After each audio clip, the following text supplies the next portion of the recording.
오늘도 즐거우셨나요?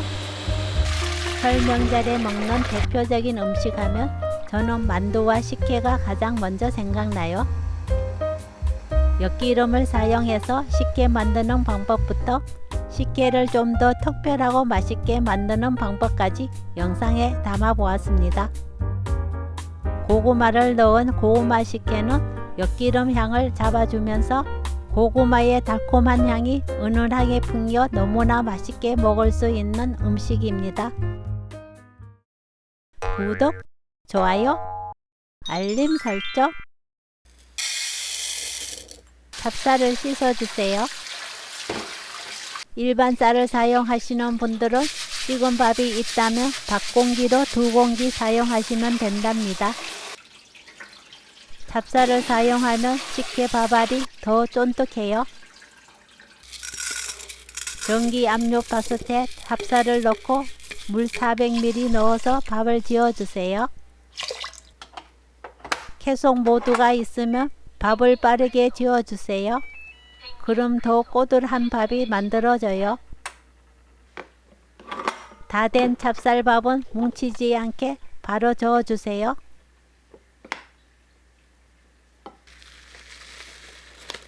엿기름을 되게 넣고 빠져나오지 않게 묶어줍니다.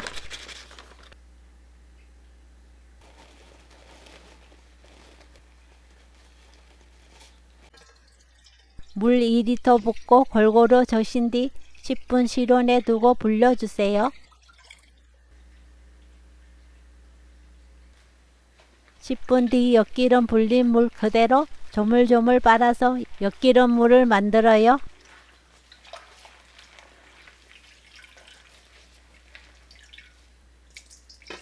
엿기름을 짜고 다른 곳에 물을 옮긴 뒤 물 1리터 넣고 한 번 더 조물조물 엿기름을 빨아줍니다.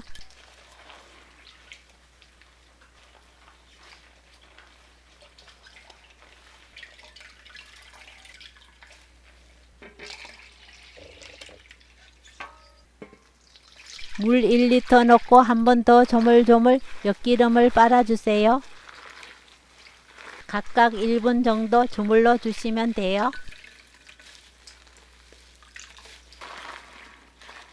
마지막으로 500ml 물 넣어서 조물조물 빨아보고 뽀얀 물이 나오면 사용, 뽀얀 물이 나오지 않으면 사용하지 않습니다. 좋은 엿기름일수록 3번 빨아도 뽀얀 물이 많이 나와요.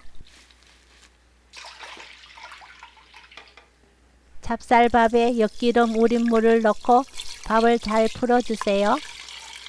엿기름 우린 물을 가라앉혀서 위에 깔끔한 윗물만 사용하면 깨끗하고 맑은 식혜가 만들어지는데 고구마 식혜는 고구마가 들어가서 맑은 물이 안 되기 때문에 일부러 가라앉힐 필요는 없어요.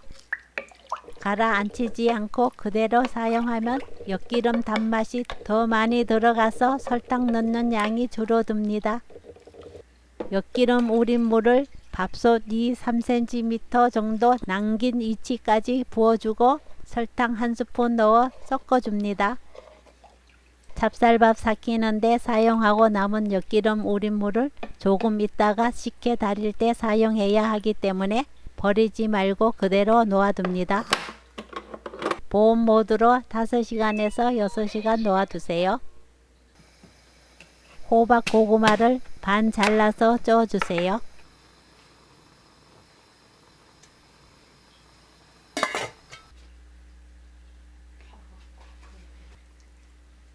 호박 고구마 껍질이 들어가지 않게 속살만 파냅니다.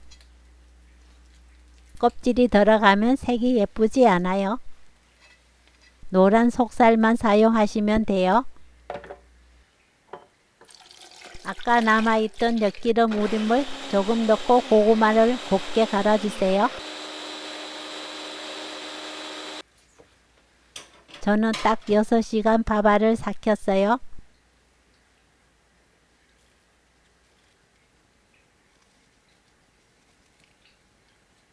삭힌 밥알을 조금 건져내서 생수에 헹구고 다시 생수에 담가 냉장 보관해 두었다가 완성된 식혜에 넣으면 밥알이 위로 동동 떠서 예쁜 식혜가 만들어집니다.